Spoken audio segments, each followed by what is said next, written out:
Hello, my name is Jorge AMEER, and we're here with Magic Image Hollywood Magazine. We're here today with a very famous director, Mr. Randal Kleiser. Randal, it's a pleasure to be here in your presence today. Randal is a filmmaker that has been doing film since the I believe 1960s or 70s, right? Yeah, well, I went to film school in the late 60s. In the late 60s. Now, questions for you, Randal. First of all, what got you interested in entertainment?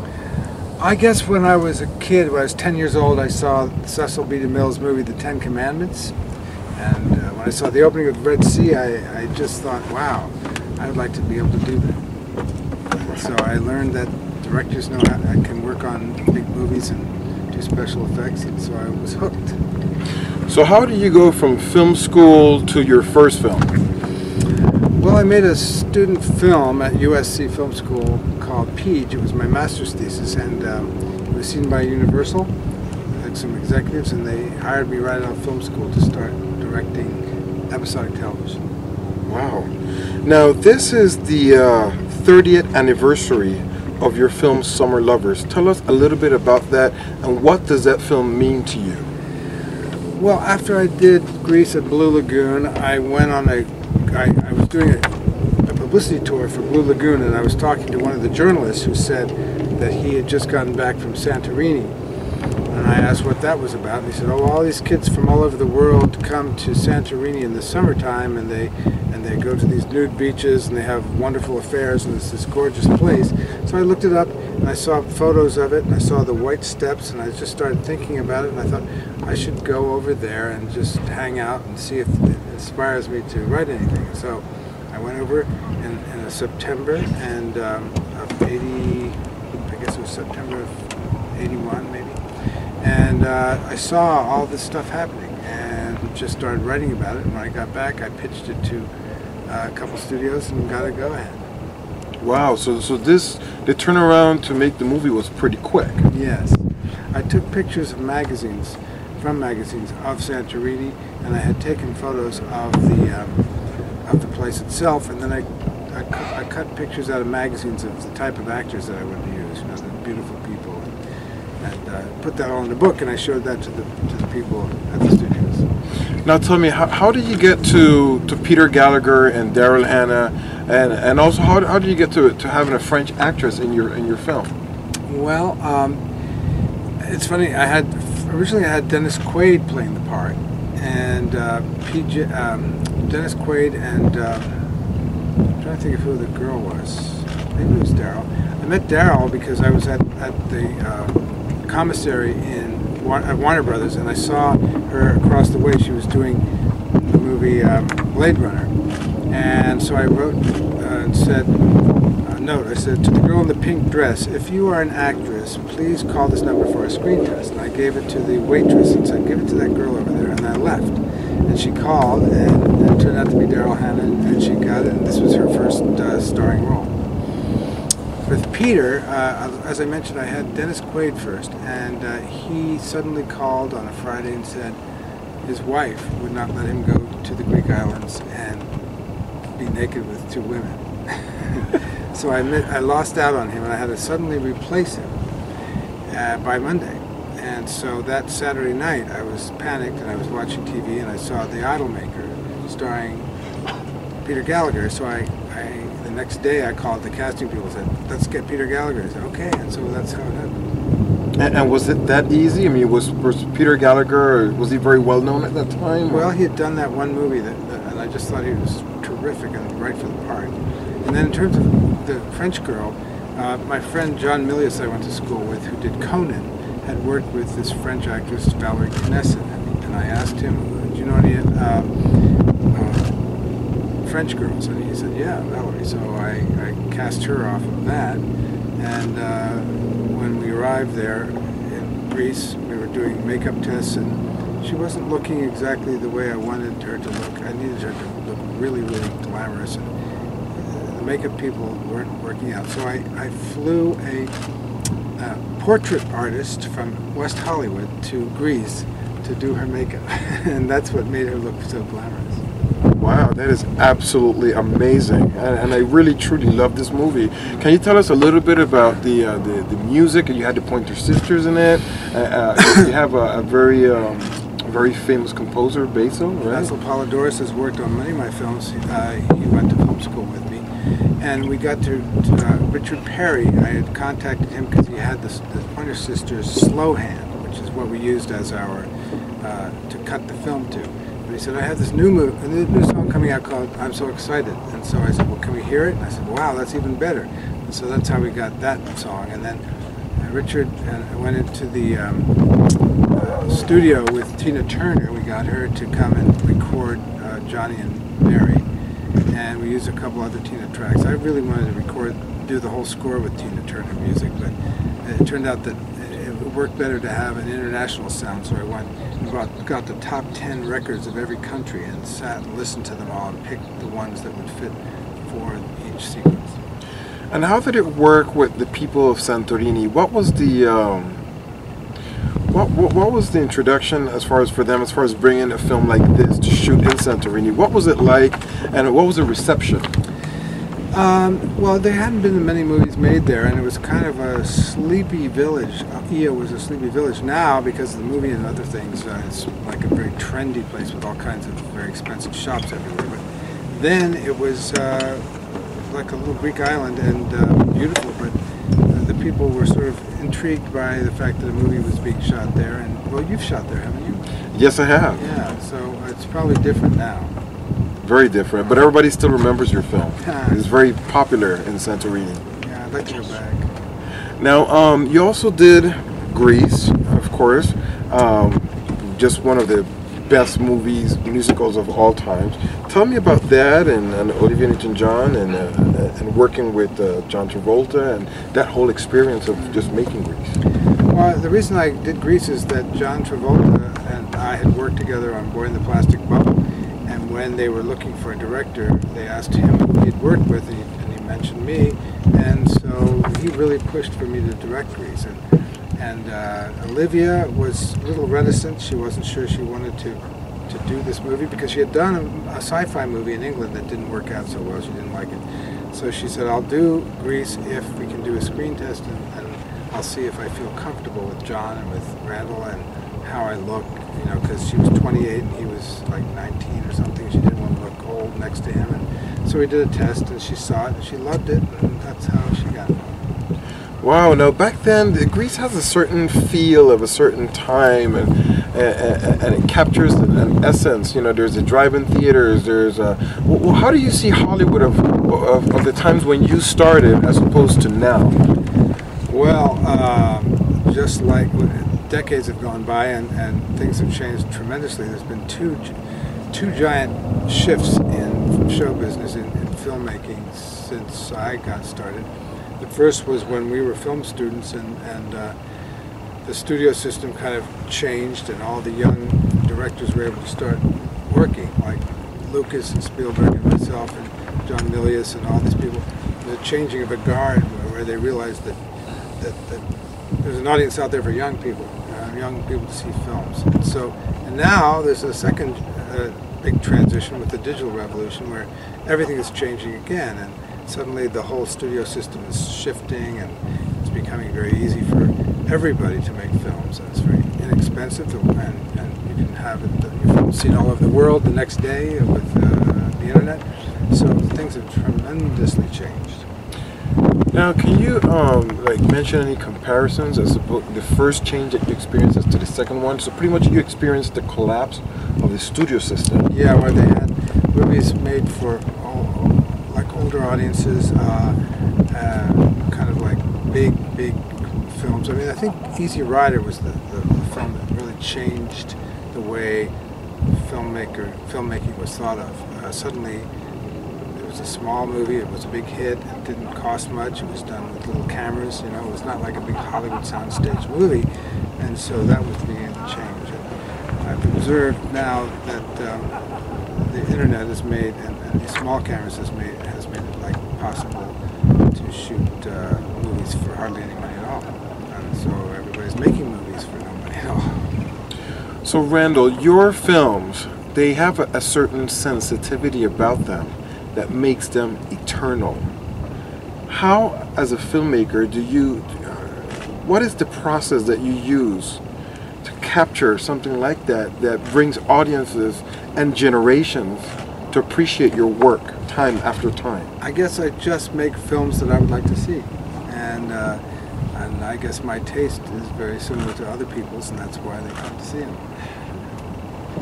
And what was it like working? What are you working on now? I have 4 movies ready to go, and I'm just in the midst of having meetings about financing. And it's a slow process because the economy is not doing so well. So it's hit everybody. You know, all my friends are calling me up and saying, "Do you have work?" And and we're trying to raise the money, and it's just not coming easily. So but we keep pushing. We got 4 of them, so I'm sure one will come through. What does the 30 years after releasing your film Summer Lovers mean to you? Well, it's awfully fun to see Daryl and Peter again. Unfortunately, Valerie died soon after we made the movie. She was in a car accident, unfortunately. And one of the interesting things that happened was her son, she had a child just after she made the movie, and then she died.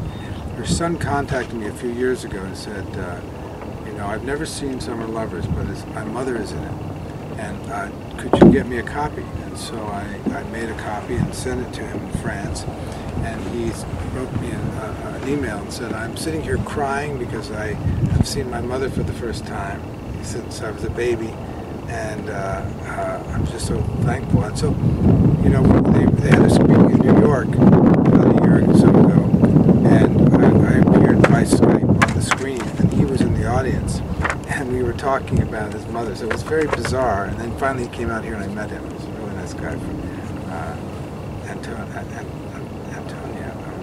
Antoine Kennesaw. Let's see, his father was Valerie Kennesaw. Manceau, that's his name, yeah. Antoine Manceau. Now, I'm very curious because you lived through the 70s, you lived through the 80s, pretty much the disco era, and then as a matter of fact, you had the premiere of Grease at Studio 54. That's right. What was that like?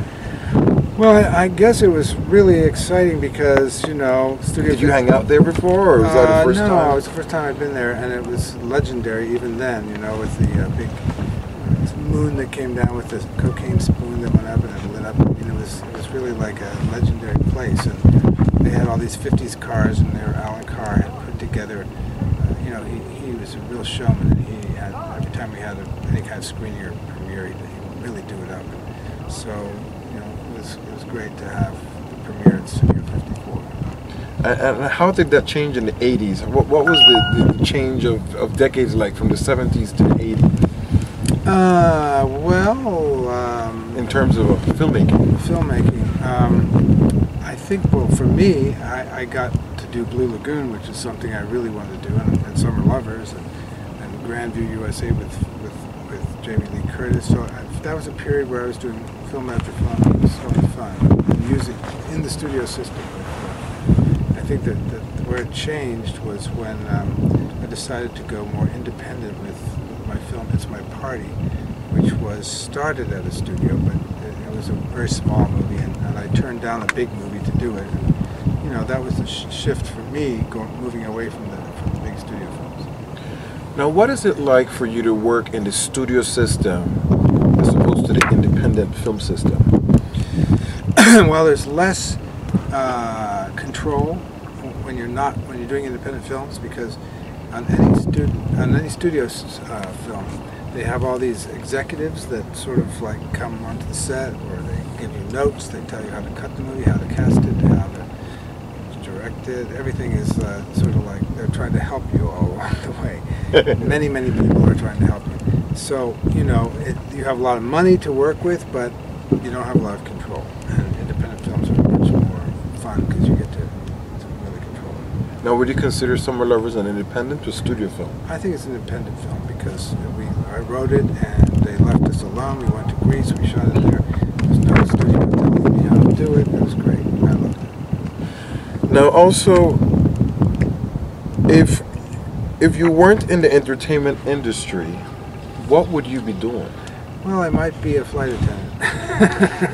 Any particular airline? No, I'm just kidding, but I do like to travel. So probably something that would get me traveling somewhere. I might be a production designer. Or special effects. My brother does special effects. I might work with him. How would you wrap up the career of Randal Kleiser? Well, I think I started with my master's thesis, which was a very personal movie. And I think that movie, Peach, which is now in the National Archives, is something that I'm very proud of. And I think the other thing that I'm proud of most is this DVD I did of Nina Foch, who was my teacher and mentor at USC. She taught for 40 years, and she was an actress who was in The Ten Commandments and Spartacus and American in Paris. And she was the best teacher ever at USC Film School. And George Lucas gave us some money to make a DVD of her teaching, and I'm very happy that we have that out now. It's on Amazon, and it's also at ninafochproject.com, and there's clips on there, and that I'm very, I think that's one of the things I'll be most proud of. So you've got a program that you're working with George Lucas on. Can you tell us a little bit about that? That's the one, yes, that's the Nina Foch project, yeah. It's anybody who is interested in acting, directing, or animation. This is like a Bible of how to do it. And everything I learned is in there. How did you meet George Lucas? Did you guys go to school together? Or? When I showed up at USC in 1964, George was coming down from Modesto, California, and we ended up in the same classes. And I was an actor in his very first. It was with a wind-up camera. It was called Freiheit. I think you can find it on the internet. Freiheit, and I play a German student who's escaping across the Berlin border and being shot. And you're starring in this short? Yes. Well, everybody look forward to that. Maybe it's on YouTube. I think so. Probably by now. Yeah. And Randal, tell me a little bit also about Blue Lagoon and It's My Party. These are two films that are going to be soon showing at the American Cinematheque. And what is the American Cinematheque doing as far as with these screenings? Well, we're going to have a Q&A with, for It's My Party. I think we're trying to get Greg Harrison and Eric Roberts there for that. And for Blue Lagoon, we've invited Chris Atkins and Brooke Shields, so we'll see if their schedules work out and they can be there. But it'll be fun. The American Cinematheque does these sort of like tributes of sort of like interesting movies that people want to catch up on. And what is your perspective on Blue Lagoon? Because I really love that movie. Well, I'm very happy with that one too. It's a book I read once when I was in college, and I just wanted to make a movie, and it took me many years to do it.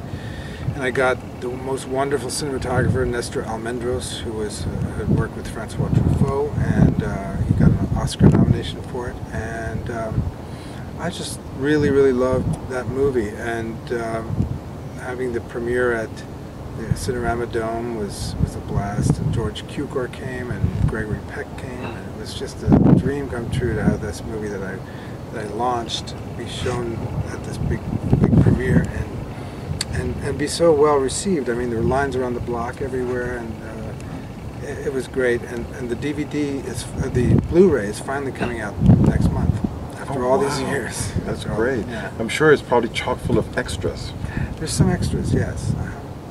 Now, what was it like? We're actually, interesting enough, I'm working on a documentary, Classic Hollywood Cinemas, and you were mentioning about your film opening at the Cinerama Dome, which is one of the theaters that we're covering in this documentary.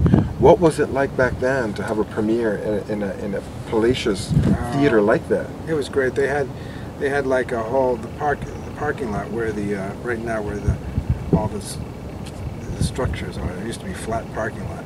They put a whole luau there with roasted pigs on spits, and they had people dancing, hula dancers. It was really done up, and Army Archerd was interviewing people as they came in. A lot of stars showed up, and Olivia came, and it was just magical, you know. It's a great premiere, and then even better because I could sit. There's a tower right next to this theater. There used to be a restaurant on top, and I would sit on the restaurant, sit there and have dinner and watch all the lines around the block line up for the next show. Now there's a change of with this new change in the business that's going on into the with the digital revolution. What do you think is going to happen with stuff like DVDs and stuff like that? Where is this all going? Well, unfortunately, I think they'll probably go away and everything will be streamed. But I kind of like to have something that you can hold and see the picture and say, this is Gone with the Wind right here, instead of having it in the cloud and say, it's up there and I push a button and it shows up. What do you think as far as theaters? Because a lot of theaters have been closing as well, and now that the studios are going to stop actually shipping prints, or that's their plan. They want to start doing a digital exhibition format. Can you tell us a little bit about that and what you think about that? Well, about 20 years ago, George Lucas predicted that instead of having prints, that they would have satellites and beam the films into the theaters, and now it's all coming true.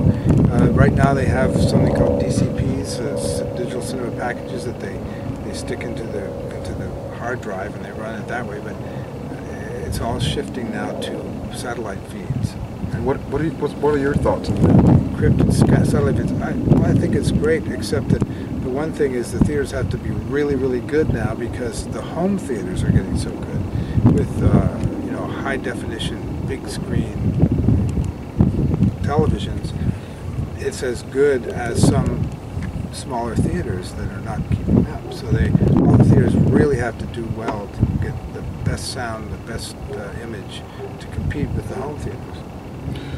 Do you think that the art house theaters or the theaters that maybe don't have the financial resources to compete on that level would be able to survive this digital revolution? That's hard to say. I mean, I hope so, but I hate to see these theaters in LA closing, like the Showcase and the Fairfax. I mean, those are great art house theaters that have just closed up, and so they're going to have to find some way of surviving, and I don't know how. I also don't know how all these film students that are coming out who want to direct. It's easy to make films, it's easy to get them distributed, but it's not easy to find a way to make money now. They're going to have to figure out some way to monetize what they're doing, or else how can you continue?